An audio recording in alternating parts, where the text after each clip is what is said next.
find hope in the midst of our trauma? We've all been through traumatic events and traumatic experiences. We've talked about that even on this show in the recent past. All of us know what it is to deal with very difficult things in our lives.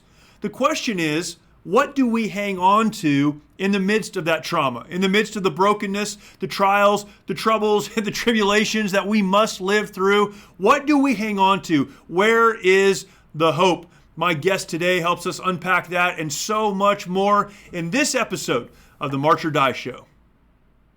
Hello and welcome to today's episode of the March or Die Show. Appreciate you joining me and looking forward to a fantastic conversation. My guest today is excellent. You don't want to miss this interview. We'll get to it in just a second. But before we do, if you have not yet subscribed to the podcast, please do that. I don't ask a lot, but I do ask you, if you are listening, take just a moment right now to subscribe on your podcast platform of choice, whatever that is. Make sure you're subscribed, because when you subscribe, these episodes are pushed directly to you, and I want to make sure that you have access, not only access to listen, but that they are pushed to you directly as they come out. Every Wednesday, I release a new episode, and I'd love to share that with you. Make sure that you have that. And then once you have subscribed, please do me a favor, share this content out with others. You know folks who would love to listen to a podcast just like this one. We talk about this a little bit. The amount of information that is available, so much media is available. Everyone's listening to what they're listening to, but I do my very best to provide meaningful conversations with guests like our guest today who can help us navigate the issues of life, help us to understand how to move forward when it would be easier to stay where we are and die. And I'd love to share this content with you and with others. Please share that out. That would be fantastic. So subscribe and then share this with someone in your life that needs to hear conversations like this. I am blessed in my life to have met so many wonderful people, to be connected to great people. And recently I had another friend connect me to the person that we will talk to today, Dr. Jason Peters. Jason is so many things. He's been in ministry for a very long time, and much of that ministry life, his ministry experience, was spent as a chaplain in the United States Air Force. Since then, continued in ministry. He has a personal connection, relationship with trauma, things that he experienced in his service to our country, working through that personally, working through that with his family, and also helping others work through that. This is a wonderful conversation that has so much here. I have these conversations like this one, and I could go on continuing to ask questions and diving deeper. I'm sure we'll have another conversation. He'll come back on. But this is an interview that you do not want to miss. Please enjoy, appreciate, and I hope find great value in this conversation with my guest, Dr. Jason Peters. Jason, thanks for joining me. Really appreciate it. Hey, thanks, Jeremy. It's a pleasure to be with you today and all your guests around or your listeners around the world. Around the world. This global podcast that we have here. It's going to be amazing. Man, there's an awful lot I want to talk to you about, and I had mentioned in our correspondence that your life is very interesting. You've had a lot of really interesting things happen and things that you've been a part of, and we'll get into all of that. But let's just start with your story. Talk about particularly your faith story, maybe some of your background, and we've talked about that. But it is fascinating when one considers how they got to where they are, yeah, and the pieces that God put in place to get us there. So maybe talk about that for a little bit, and then we'll kind of move from there. Yeah, sounds good. Well, I was born at a very young age. I was really young and off to a great start, man. That's good. So I was born in Denver, starting in the right place. Yeah. I was born in Denver, Colorado, St. Joseph's Hospital. And so I'm a Colorado native, even though we moved pretty quickly after that. And I ended up in California. And I know you're a California guy as well. So I grew up in Sacramento, finished up high school, went all the way across the country to school in Florida, and where I met my wife, Kimberly, and we've been married now for 28 years. God's been so good to us. 5 kids, and awesome. They're like 25 down to 14. And then we have a grandson. That's pretty exciting. Little Owen was just born not long ago. So yeah, it's been really cool with the family. God's been really gracious to us. When I was in school, I wanted to be a pilot. Thought that'd be really cool. And I was especially interested in using my my skills as a pilot to help with like missions work and humanitarian work. I thought that'd be really cool to go flying around the jungle and Yeah. delivering people and medical stuff and just helping missionaries and that kind of stuff. So I ended up studying that, and then I found out that I was too poor to afford flight school. Too So poor to be a missionary. That's really yeah, bad when you're too poor to be a that's missionary. really bad. Yeah, I couldn't. Man, I couldn't afford to pay for the flight lessons, Yeah. and so I ended up just switching into counseling. Thought that would be a close second, and Sure. began studying Christian counseling, and then went on to studying grad school, and finally ended up as a chaplain in the Well, Air Force because I was like, yeah. well, I can't be a pilot. At least I can hang Yeah. around with pilots. Right. So had a great time hanging out with those guys. So I did that for 20 years. And oh my goodness, man, as you know, the military will stretch you. It'll put Yeah. you in positions that you never imagined you'd find yourself in. And so, had just an incredible experience as an Air Force chaplain.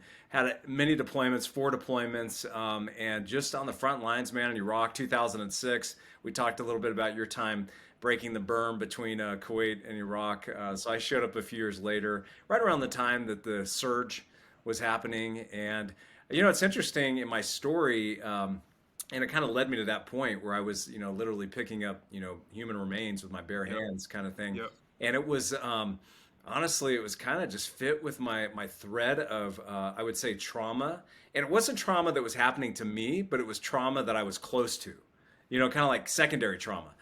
Really journeying with people, and began really in 1999, plane crash in Kuwait, where we had 3 fatalities and like 80 survivors on a C-130 sitting in jump seats, and the fuselage came, or the gear came through the fuselage, impaled 3 people. That was a tough one. So I responded to that, spent 8 days in country there counseling survivors, and then went on from there to 9/11. I was assigned to the Pentagon on Wow. 9/11. Yep. It was interesting that morning. I was actually taking some time off. I was still home when the plane hit the Wow. building, but I Wow. responded to the building. Ended up staying there till 4 a.m. the next morning, counseling again family members, people trying to find out whether their loved one had made it or not. And then 2006, I'm in Iraq, and so it's interesting how God works through like I didn't know what the heck I was doing. You know how the military, like I said, they just throw you in these Yeah. situations, and you're kind of trained, but maybe not fully equipped for it. Right. But Right. what I love about that, and I think what a lot of us who are retired or who spent time in the military miss, is that sort of front line, like point of the spear kind of impact. I mean, you can tell you're making an impact when you're counseling someone who just saw their buddy, get blown up. It's like, it's intense, man. And it's also like very, I would say, healthy for us spiritually to think about life and the brevity of it, and to realize that none of us are guaranteed tomorrow, man. That's what Yeah. scripture says. So we got to hold it loosely. Anyway, that led me into some humanitarian work later. Ended up, so probably for, let's see, 2010. Yeah, so 12 years or so I've been doing humanitarian work around the world. I've worked in 49 So great. countries, Yeah. all over the place, all the places that most people don't want to visit. Tough places like Iraq and I Yeah. don't know, Nepal, and just some really tough places to live, although very interesting places to serve. Sure. So I'm Sure. grateful, man. I've had an amazing ride. Right now I'm leading a work in Rwanda. And so I've been there for about 5 years. So it's been kind of fun. A couple of our Yeah. kids have spent significant time down there. Yeah, it's really amazing. So that's kind of the nutshell version, I guess. Yeah. That's crazy, Oh, man. There's so much. faith question. Sorry. Do you want me to comment Yeah, I on? was going to go back and say, when did you become a Christian in all of that? Yeah. Well, I grew up in a Christian family, but I love what someone said one time. Just because you're in a garage doesn't mean you're in a car. Right. And I grew up in the garage, but really it was at the point, and this is really interesting, Jeremy. I'm glad you asked, because for me, there came a time where I had to own my own faith. Like it Right. had to become Yep. mine. And I feel like every man or woman gets to that point where like you've got to own it. And so Yep. for me, that time came when I was 19 and I had just done a year of school. of college, and I was working this job in Tennessee, and it was a horribly tough job. I hated it. It was really challenging. But on my lunch break, I went over and I was with a friend, and we went to this cemetery because we're like, hey, let's go grab our lunch, get somewhere Yeah. quiet, and have lunch. Yeah. So it's like a Yeah. park. So we go in the Yeah. cemetery, and it was so interesting. We're sitting there and we're looking around at all the tombstones, and some of them are falling over. There's weeds everywhere. And we started talking about it. We said, you know what? These people, they could have been so successful in this life, but like nobody really cares. Like they're dead, they're gone. Nobody, like, we don't even know what they did, you know? And so interestingly, both of us at that point, we kind of got this, I would say, kind of a milestone, like moment of awareness where we're like, man, we want to live our life for something that counts beyond, this life, like for eternity. And so we both kind of committed our lives to God at that point, like totally. We're just like, God, we're yours. We'll do whatever, go Yeah. wherever. And it's really been a wild adventure since then. And I was just talking with a friend yesterday about this. He's like, I still feel like I'm mostly about me. And he said, I can't really resonate with this idea that you talk about at being just completely at God's disposal. That's And interesting. and it's, as you know, Jeremy, I mean, you live this way every day. It's the only way to live, bro. I mean, it's the only thing that really will Yeah. give you fulfillment and purpose is being a part of a higher cause. And the military is often thought to be one of those kind of places like, oh, it can be a part of something bigger than yourself. Yeah. Although you got to admit that army of one thing was ridiculous. Uh, but It's still ridiculous. Yes. yeah, but this idea of being a part of a higher calling. But you and I both know at our ages, we're 50ish. It's like, Yeah. dude, that higher calling is not the highest calling. There's a much higher calling, and that is related to our faith. So following Jesus for me, I mean, that's the main thing, man. It's crazy. I think that particularly people who grow up in Christian homes and Christian families have to go through this experience. I know I did. My dad was a pastor. I grew up in a Christian home. I accepted Christ. I was just talking about this yesterday. I accepted Christ when I was, I think, 5 years old.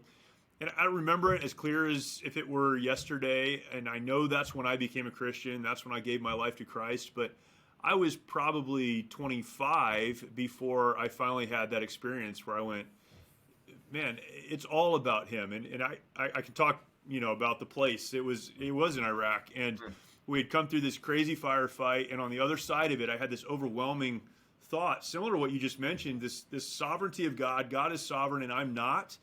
And it really doesn't matter. Like, the enemy doesn't care who I am. No one cares where I came from or what uniform I'm wearing. Nobody cares.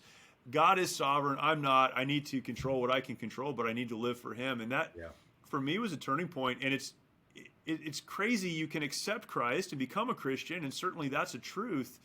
But there has to be a moment where you volitionally say, God, whatever you want to do with me, that's what I'm going to do. And a lot of people, I think, they get the salvation thing figured out maybe, but they never get to that point where they say, God, take me and use me the way that you want to. And I don't understand that. That's overwhelming to me to even think about. Yeah. Wow, that's a powerful story, man. And it changes the trajectory of your whole life because you don't changes look at the everything. value. Your culture then, or your view of culture, is so different from like our worldly culture, like your kind of counterculture, because everything the world values, like money. Thomas Aquinas said there's four idols that basically we all wrestle with. It's like money, power, pleasure, and honor, or like fame. And I was like, you know what? That dude lived hundreds of years ago, but it's exactly the same stuff that the world values. And when you're following Jesus wholeheartedly, like none of that stuff matters as much. You know what I mean? Yeah. I mean, sure, we'd all like more money, more pleasure, more fame, whatever, but it's not the driving force. It really is something bigger. It's something eternal. When did you kind of said, I wanted to be a pilot. I couldn't be a pilot. I became a chaplain, but there had to have been a process of thought in that. Yeah. What did that look like? That decision to say, I'm going to go into the military, first of all, and I'm not only going to go into the military, but go in as a chaplain.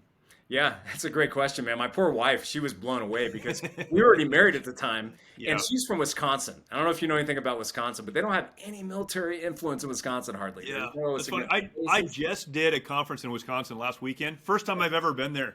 And I met some veterans there, but there's completely zero context for the military. I know. It's so funny. So that's where she was from. And so we got married, and I'm in grad school studying to be in ministry generally.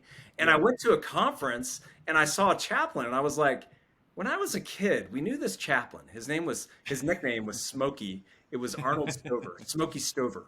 So Smokey Stover was this old chaplain guy I knew. And I remember when I was a kid, I thought, man, that's cool because my dad was a Vietnam vet. I Mhm. was interested in doing something for ministry, somehow, but I couldn't really figure out how to bring them together.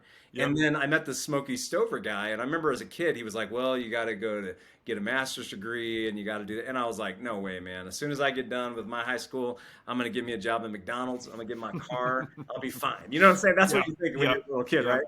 Well, then, as it turned out, I was already studying at that point for my master's degree, and I was like, "Wow, I could actually do this." So I came back to my wife, and I was like, "Hey, sweetheart, I think I want to be a chaplain." And she's like, a what? I didn't even know what chaplain was. And so that's what started it. So then I jumped right into the Air Force. Of course, the Air Force was my dad had been in the Army, so he obviously Yeah. encouraged me to go in the Air Force. Right. Right. Yes. Anyway, so yeah, that's kind of how it started. You have gotten an education in trauma. You Mhm. have a degree in counseling Yeah, yeah, trauma, yeah. correct? Yes. And it's interesting that you do. A lot of people get degrees in things they never actually use, or they use them in a very, kind of therapeutic Mhm. or clinical environment, and that has not been your experience at all in your life. Um, I've done episodes on trauma. I've talked about trauma. But one thing that I think is really hard for people to get their minds around is what you defined or what you talked about in your own trauma was being near things that had happened, being around things that had happened. I personally believe that combat chaplains who've been in combat, been around combat, who have dealt with the things that you dealt with, are an underserved and a completely misunderstood group of folks because they're the chaplain. Hmm. They're supposed to take a higher view of all of this.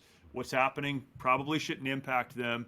And they have nowhere to go to deal with this trauma. Yeah. And a lot of the trauma that chaplains deal with is clinically diagnosable. It's exposure to death. Yeah. Um, can you talk about that as a chaplain? Not only that experience personally, but how you dealt with that, how you processed that as Yeah. a chaplain. Yeah, it's great. It's very insightful, Jeremy, because you've obviously worked with a lot of vets and a lot of chaplains, and you know how challenging it is when you're sort Yeah. of the almost like a lot of chaplains are viewed, and maybe your listeners remember this. It's kind of like a good luck charm. I remember in the Air Yeah. Force, Right. they're Right. like, Right. Right. "Hey, I'm glad you're flying with us today, chaplain, because we're going to be Yeah. safe now." You know, that Right. kind of thing. And I Right. was like, I don't know if it works that way, but thanks for the Chaplains welcome. go down too. But anyway, no, but it's a very serious question, and I'm glad you asked. Let me explain a little bit of my view on that. So and I'll just use my own experience. So when I landed in Iraq in 2006, within 24 hours, four soldiers were killed. I was assigned to the 101st Airborne, and it was just we were on a fob, and it was just hot and heavy, a lot of stuff going on, and all of a sudden. I'm like, wow, I'm in the hospital. Chaplains are the only ones that bridge the gap too, which is very Yeah. interesting. So like Yeah. doctors, they like try to save lives. So they're in the hospital, like the MASH kind of, feel. Yep. Yep. And then you have services or morticians who kind of take care of the processing bodies. But chaplains do both. It was weird. So I was like in the hospital as these soldiers are dying. Some are already dead. But as some are dying, and then I'm in the mortuary, like going through their personal effects, and just and it's just a very interesting experience. So I felt like as a chaplain, I had two options. I could either stand there and like pray, which is good. I'm all about prayer. I pray all the Right. time. Right. But I also felt like to be really a part of that community, I needed to be a part of the team. So I talked to the head mortician. I'm like, hey man, just put me to use. I'm not going to just stand here. I can Wow. pray while I'm working. Wow.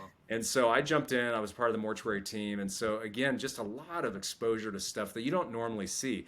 And that's probably the main thing about trauma, which I'm sure you've heard this before, but it's like people are having what really is a normal reaction to something that's Correct. completely abnormal. Correct. Like if I remember I don't want to go into the gory details, but just seeing sights and things that like you just would never see. I talked to docs in combat that said, I'm seeing in a deployment what I didn't see for 20 years in the emergency room. Right, Civilian setting, right, right. So it's just a lot of exposure to stuff. And here's the interesting thing. When I came back, I loved what you said about not having anyone to talk to. Because when I came back, there were all these indicators that I was kind of jacked up from it. You know what I mean? Like I shaved my head. Like I always, have had hair and stuff. And I just shaved my head coming back. And I was just kind of withdrawn emotionally. I was very compartmentalized.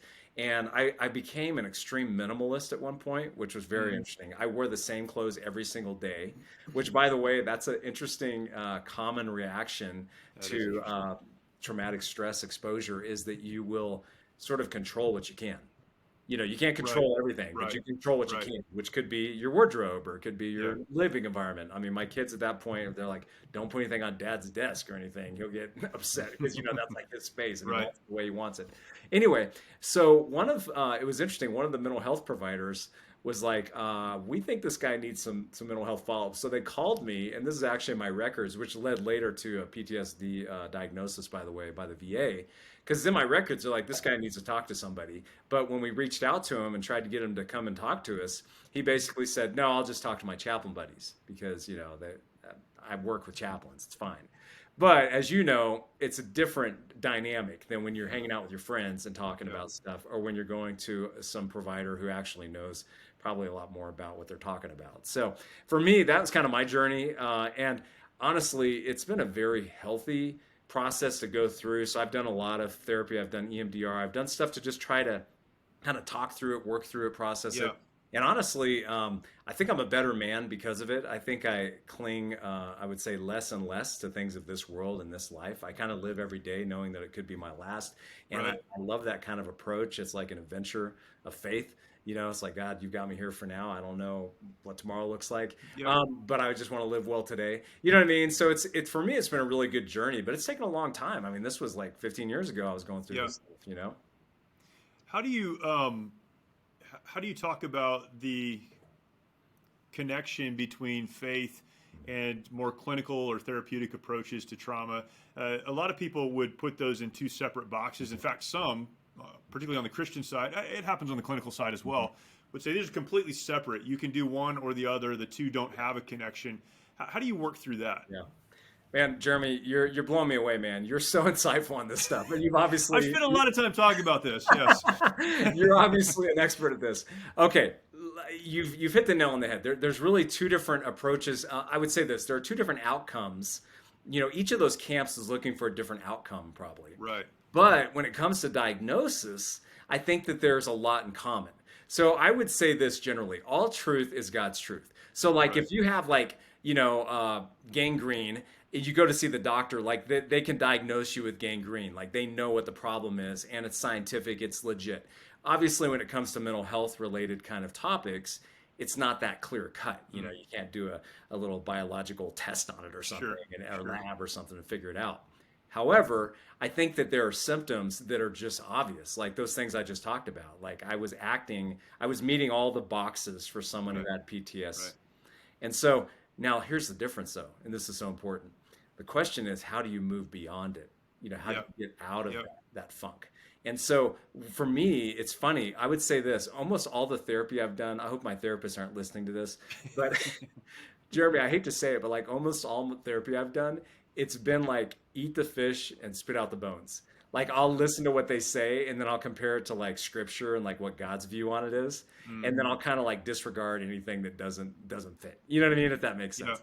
And so I ended up sort of like taking what I could and just disregarding the rest. And I would say this, it's been interesting. God's used me, and I would say to any Christian out there who's going into therapy, don't don't view yourself as a victim or even just as a patient. View yourself as an emissary of God in that space. You know what I mean? Like, you may say, I'm coming to get help, but you know what? You've got a lot of perspective, and honestly, the Holy Spirit is living within you, and can work through you in powerful ways. So, some of my therapy experiences, I've ended up being more of a minister to them than maybe they were Yeah. to me, but I feel like God works through all that stuff. And so I would say in general, to answer your question, that yes, diagnosis I think is pretty accurate through secular therapy, but when it comes to the resolution, Honestly, man, it's a different approach. We're not Right. like trying to fix ourselves. I would say Yeah. this as a Christian, my only hope is in Jesus Christ, and that's where my hope and that's where my That's good. identity is. And so Yeah. that's the grid that I look through for everything. I'm not looking through it like, well, let me analyze this psychologically. No, Right. no, I'm Right. like, Right. what is God doing in this somehow? So that's how I That's would say good. it. That's good. I was talking about this with someone the other day, and they were asking me a similar question, particularly as it relates to the work that we do with veterans. Is how do you deal with that? And the way I've always explained it, and it makes sense to me, is a clinician will start with therapeutics, and they'll say if faith and spirituality helps somewhere down the line, we'll include that. Whereas a Christian would flip that upside down and say we start with the spiritual foundation, the relationship with God, and then if clinical, elements, whether it be medication or something else, or therapies help somewhere along the line, we'll include that. And Yeah, to that's me, that's great. the simplest way to look at it, but understanding that both are helpful. And I think if you dismiss, as a Christian, particularly, anything clinical, then you're really doing yourself a disservice. And a lot of people have put themselves in that position, like, why am I not getting help? Well, Yeah. there are actual people who are professionals and understand how to deal with some of these things. That's not to take anything away from the healing power of, the Word of God and the Holy Yeah. Spirit. But there are biological, chemical, organic issues that you also need to address and deal with. Yeah, it's a good point, Jeremy. Can I add one thing real quick while you were Please. talking? I was just thinking about another angle on this. Um, so you mentioned earlier the sovereignty of God and how powerful of a concept that is. So, like for me, do I regret things that I did that could have, had impact on others in a positive or negative way? Yes, of course. We live our lives that way. I mean, there's always things, well, I should have done it that way, or maybe I could have avoided that. Yeah. But let me just say this: I firmly believe that God's economy, in his economy, nothing's wasted. Everything Right. is used for Right. good. I mean, that's what Right. Romans 8, 28, 29 say. It's like there is a plan and we're a part of it somehow. And I have a buddy, he's a non-believer, he's Jewish, and he told me the other day, he's like, I wish it must be so comforting to believe like you believe. Because he said, I can't do that, but he said, I Mm. can really see how it changes your whole outlook. And I'm like, man, I don't know how I could live without belief. You know what I'm saying? Right. Like, how could I Right. cope with that? Because for me, what I'm saying is like, I believe that God wanted four soldiers to die, 24 hours after? No, it's not about me. It's not like he wanted that. But the point is, he somehow was superintending that. And now I've been able to use my own experiences to help so many people over the years. I know you can say the same thing. It's like in his economy, even our really bad choices, somehow he can turn into good.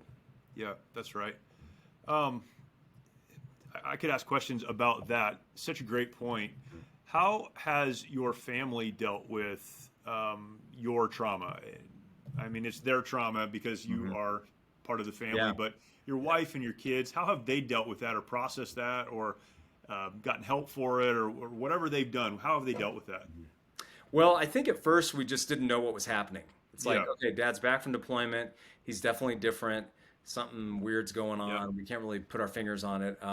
Thankfully, my wife has just been a huge blessing. She's a registered nurse by training and background, and so she's just a very compassionate, like yeah, sensitive person. right. And she's just been really gracious and patient. She supported.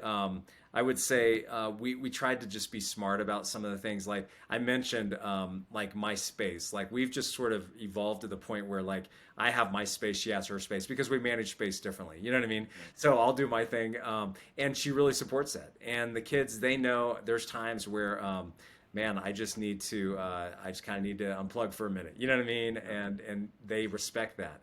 But I will tell you this, Jeremy, this has been interesting. I've gone through a journey too of like many vets of self-medication, whether it's through prescription meds, through alcohol, that kind of stuff. And my wife has been really good to be like firm in that stuff too. You Mm, know what I mean? And like, yep, I don't really think this is a good path. right. And so, I just thank God for that because I know That's good. it's a tough, like delicate, like walking, tightrope to walk on. So, for example, just in regard to alcohol is a great example. My approach to alcohol, I'm kind of one of those guys that like if I drink, I'm just very mellow, just kind of like just chill. Right. which is Right. so different. As you can tell, probably I'm a very high energy person. So for me to be mellow is like, Right. it's different. So my wife is funny. She's like, you're not a guy who's going to be violent or angry or whatever, but you're basically like worthless when you drink. So like Wow. you need to Yeah. be engaged. You know what I Yeah. mean? And so Yeah. honestly, through that process and several other things, like right now, like I don't drink at all, man. I just, for me, I'm like, it's not what I want to be, and it's not because I'm against drinking Yeah. alcohol, but for me, as a guy kind of working through some of this post-traumatic stuff, I'm like, you know what, it's just not a good thing for me. So I'm not doing it. And it's been funny when you make those decisions and you grow through these experiences, it's not even honestly a temptation. Like I'll get together with buddies, they're drinking, they're like, are you okay? Does it bother you? I'm like, nope. I'm okay, Right. by God's Yeah. grace. So that's just one example of how we try to like sort of I would say cope with things. But in our family, sometimes they watch it. They're not stupid. They're watching it all happen. So I would say a word of advice would be, if you are in a marriage that's a healthy relationship, you could ask your spouse like, hey, what are you seeing in me that you think I could kind of work on and work through this? That would never hurt. It's so interesting, the family dynamic. My wife, when I came back from Iraq, we were pretty young. I think 25, 26. We had two little kids, and I transitioned out of the Marine Corps onto a church staff, and I was a complete disaster. I mean, I was a mess at work. I was a mess at home. Um, and I've always told that story with this conclusion. It took me about a year to get the other side of that and start moving forward. My wife, a couple of years ago, we were speaking together, and she publicly stopped me and said, it took you about 10 years to get over that. Wow. And that led to some other conversations, and her talking about just, years of her dealing with things that I didn't even realize. I mean, I was a jerk. I knew that, and I got angry quickly. I knew that. But how that impacted her and how that impacted our kids in our home, and some of the things I had to learn through that process. Yeah. And what that's caused me to do, or had caused me to do, is to go back and apologize for a lot of things, and try to work through that. Did you come to a point in your journey with your family where it stopped being about you? I don't want to put words in your mouth, but maybe it stopped being about your experience, and you were able to look at them and say, maybe I've also impacted you, and I need to help you with that. Where that Yeah. became you helping them work through that, instead of this just them working through it aside of you.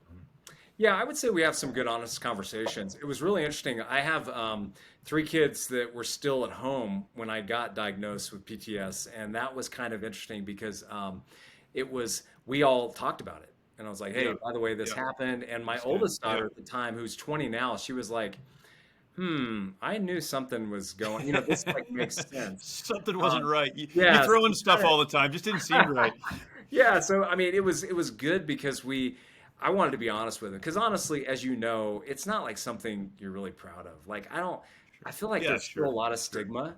It's Yeah. still weird. Like even professionally, I don't like put it on my bio like, oh, and by the way, Right. I've been treated for Right. PTS, Yeah, right. because people I've noticed that when you tell them, they treat you differently sometimes. You know what I mean? And you're like, oh, that was stupid. I shouldn't have brought Yep. that up.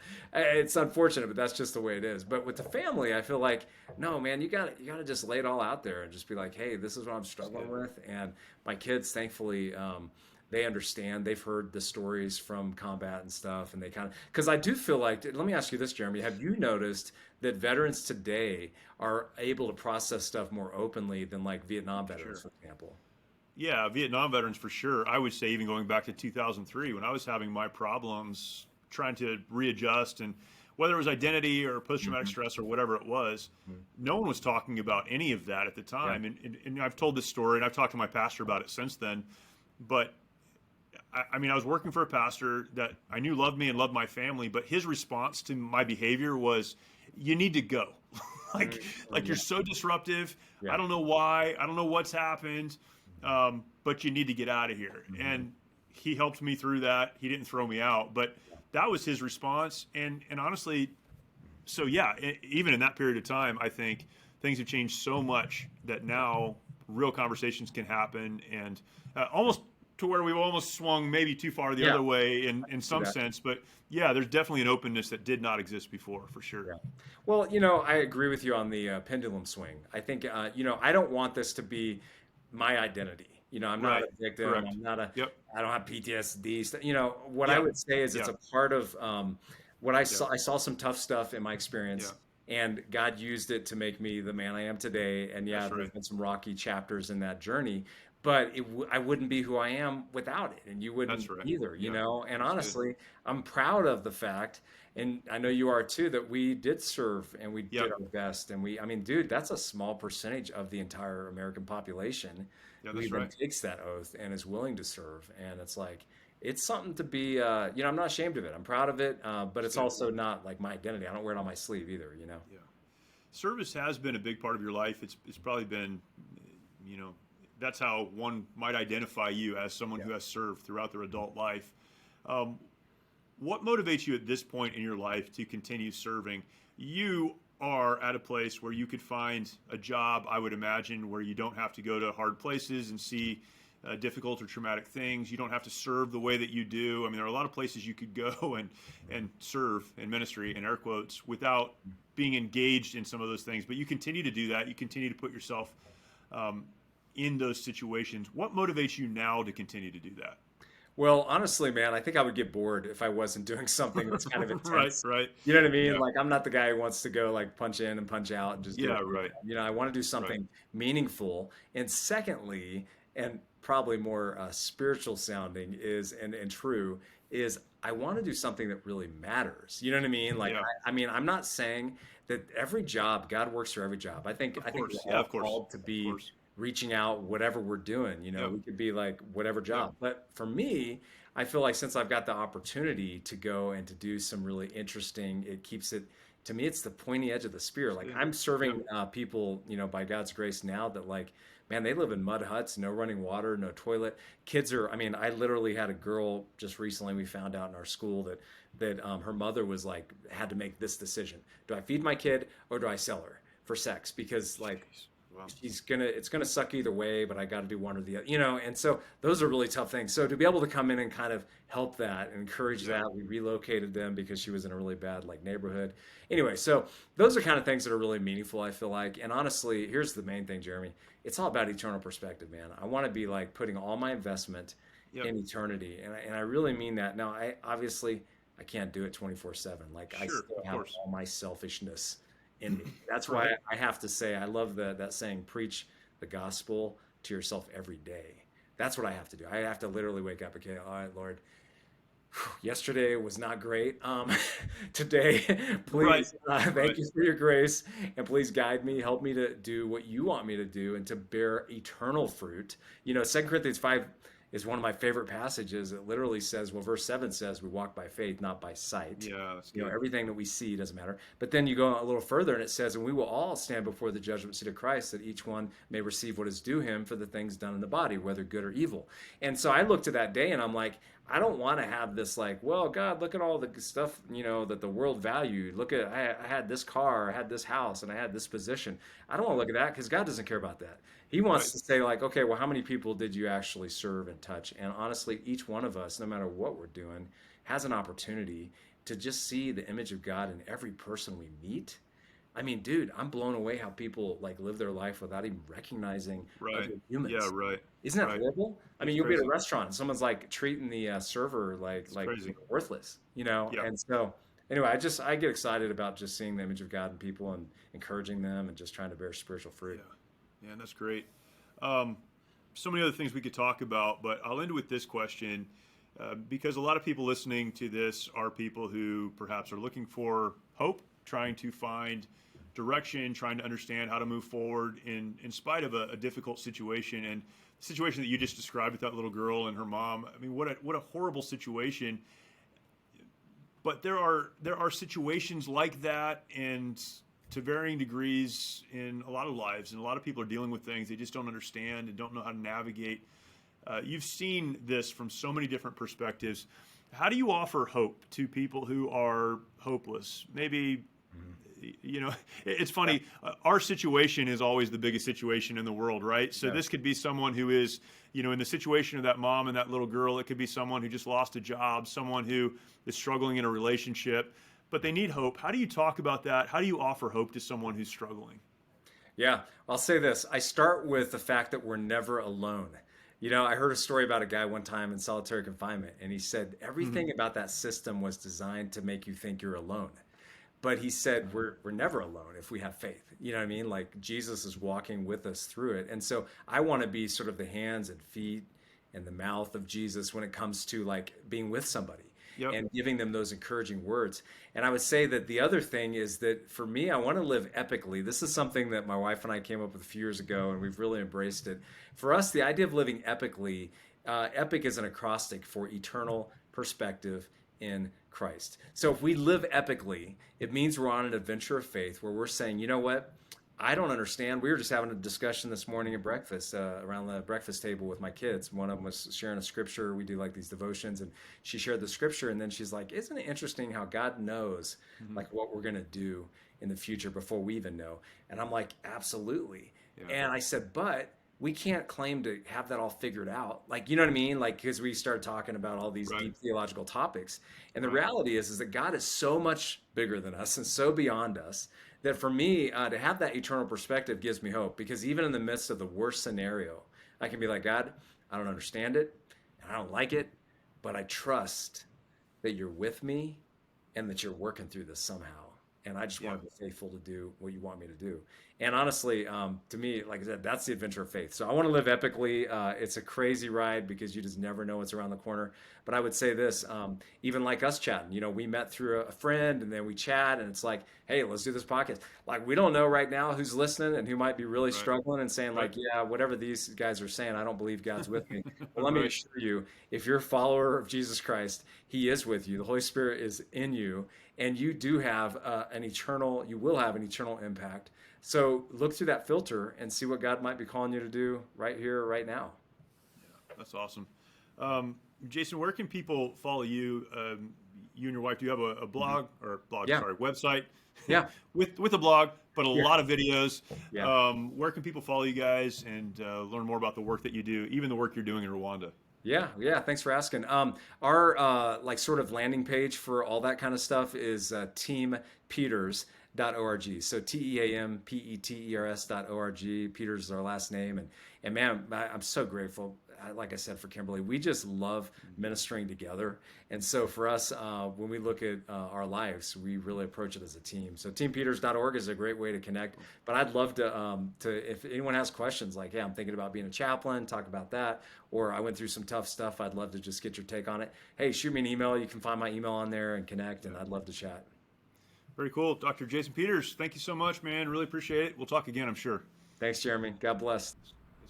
So thankful for folks like Jason who have a lived experience that they can help us see the world a little bit differently because of what they've been through, what they've learned, and his ability to share that is so fantastic. And I value our friendship, the relationship, and I'm thankful that I could share some of that with you. Please go and check him out, teampeters.org. He mentioned that. That's where he and his wife put a lot of content there, other information about him and the work that he is also doing with the Hope Haven Charitable Trust. So please check them out and appreciate that. Thank you for watching this show. Thank you for listening. And I would encourage you, take some time to go, if you have not already, to Life Audio, lifeaudio.com. You'll find conversations like this and so many other great conversations with great hosts about topics that you actually care about. And there are a lot of things that we can go to be entertained. And I hope that this show and the other shows on Life Audio are entertaining. But beyond that, beyond simply being entertaining, I hope that they will also be helpful to you. And you can find those there. I will end today, as I do every episode, and we covered so much ground today, but you understand, as you've listened to this episode, that trauma is present in all of our lives, whether we're doing what we're supposed to, not doing what we're supposed to. People make good decisions and bad decisions, but even as we serve, as we should, serving within the call on our lives, we'll experience difficult things. The question is, how do we move forward in spite of those difficult things? I put it this way, and I end the show this way every single episode, every single week. When the world around you seems to be falling apart, when things are exploding, when you feel like the enemy is shooting at you, you only have two choices. You can stay where you are and die. You can decide to do that. That's a decision that you can make. Or, the better decision, you can march. putting one foot in front of the other, getting to a place where you can better deal with the enemy, whatever that may be. Will you march or will you die? The choice is always yours. Thank you for listening. Look forward to talking to you next time.